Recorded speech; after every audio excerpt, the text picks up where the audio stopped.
Listen up. Chiefs Kingdom. This one's not for the faint-hearted. If you think stacking rings gives us the luxury to sleepwalk through draft season, think again. Something major just shook the ground in Kansas City. The headlines might read calm, but beneath the surface, a storm is brewing. Stay locked in 8E because what just happened behind closed doors will leave you stunned. Watch the full video, don't blink. And if you're still writing for the red and gold, smash that like button, drop a W in the comments if you believe, or an L if the fire's fading. And subscribe. Trust me, this ride is just getting started. Let's cut the fluff. No filler. When you win back-to-back Super Bowls, the world expects you to kick your feet up. But dynasties aren't maintained by coasting. No, sir. Brett Beach, the maestro behind the scenes, just orchestrated another draft masterstroke, one that's turning heads across the league. But hold up, not everything's glitter and glory. The 2025 NFL draft might look tidy on the surface, but dig deeper and you'll spot the fissures forming. If you're not paying close attention now, those cracks might turn into chasms by December. This isn't shade. It's raw truth for the fans who bleed red and gold. Veach deserves the flowers. Since taking Mahomes 10th in 2017, he hasn't held a top 20 pick. And yet he's kept the roster stacked like a championship war chest. That's elite front office maneuvering. But even the best miss a beat now and then in this draft. It shows. Look, no draft hits every note, but when you're the defending kings, every single move is magnified. Every pick, every pass, every risk. Because that target on your back, it's glowing. And if you're not patching the armor, someone's breaking through. Period. So let's break it down, what Kansas City got right, what they overlooked, and how these gaps could decide whether we're hoisting another Lombardi in February or watching from the couch. First up, we all know Travis Kelceism.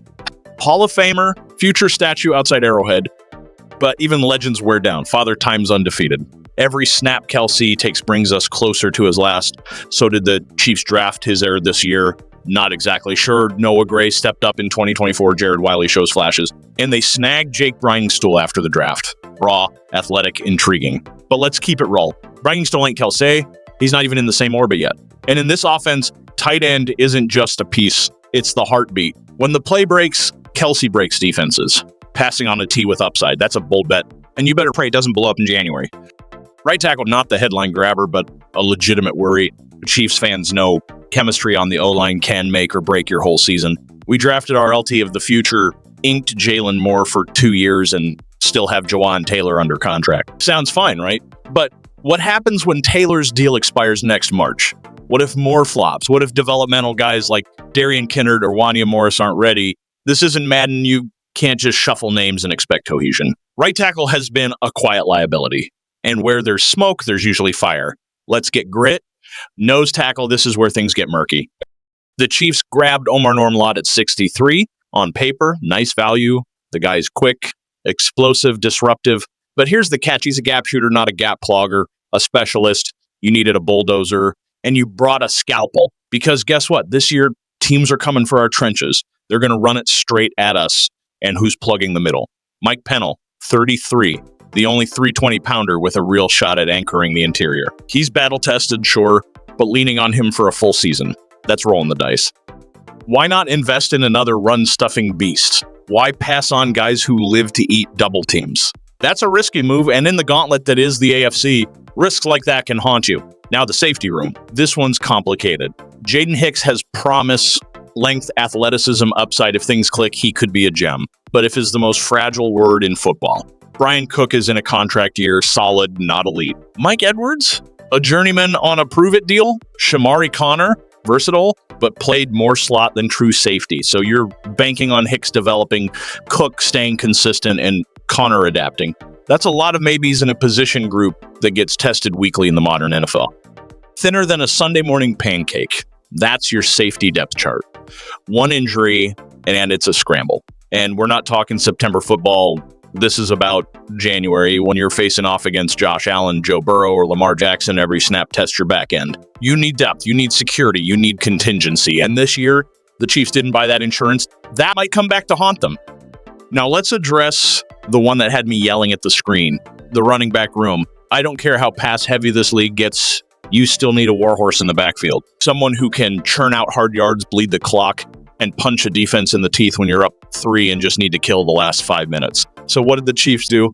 They waited until the 7th round to select Brashard Smith. Now don't get me wrong. The kid's quick, elusive, a legit weapon in the passing game, but he's not a bruiser. He's not dragging linebackers 5 yards downfield. He's not carrying the rock 20 times in cold playoff games. Not yet. And look around, Isaiah Pacheco and Kareem Hunt, both set to hit free agency after this season.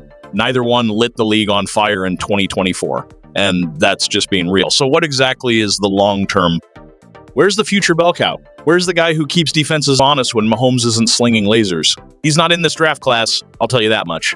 Now we're banking on a patchwork committee and hoping the formula sticks. That's not long-term strategy, that's survival mode, and if you're still scrolling like everything's perfect in Chiefs Kingdom, wake up, something's brewing, and if you blink, you'll miss it.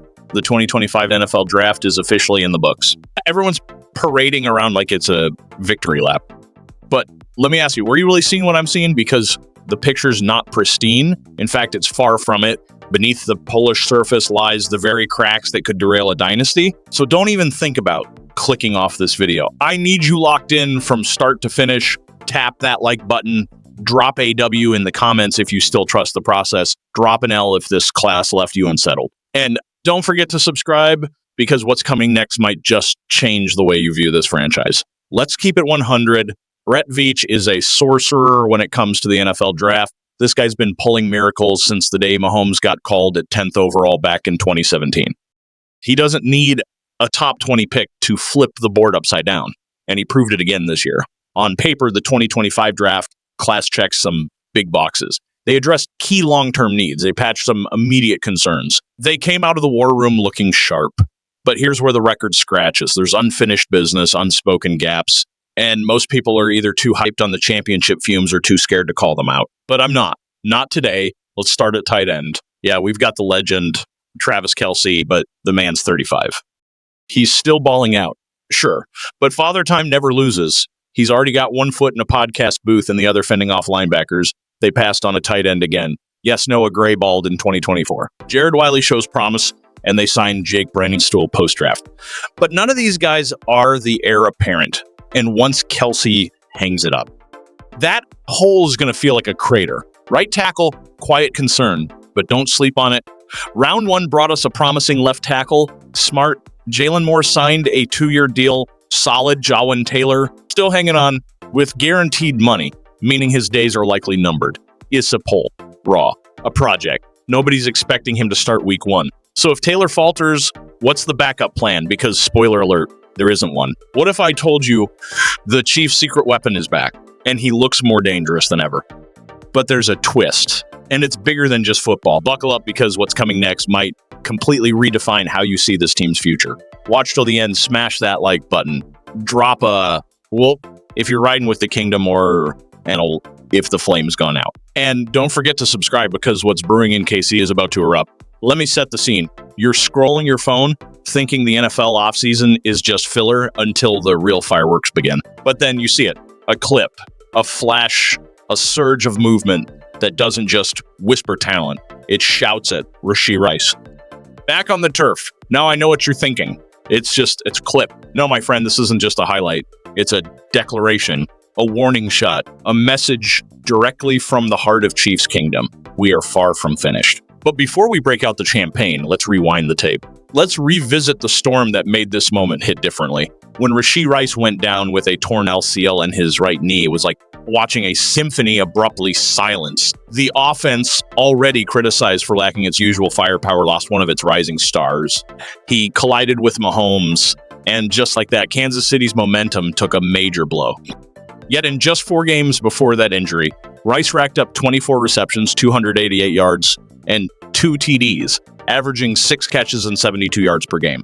Extrapolate that over a full season, and you're staring at Pro Bowl caliber production. But this ain't just about numbers. This is about presence, swagger, that dog energy.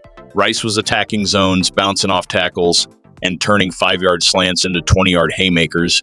He gave KC something they were desperate for, a spark beyond Mahomes and Kelce. And when the chemistry with Mahomes clicked, the offense transformed. Suddenly, you felt echoes of Tyreek, that same electricity.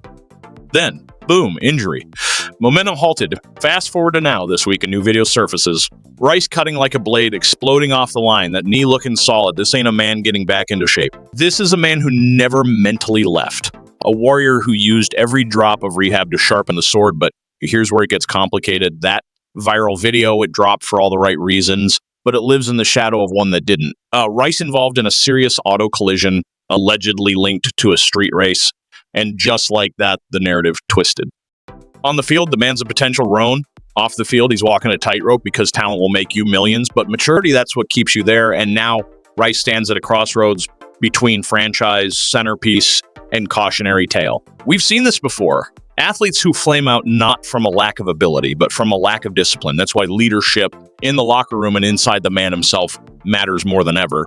The Chiefs are publicly backing him. They know what this kid can do. They know if he's cleared and locked in, they've got a lethal threat.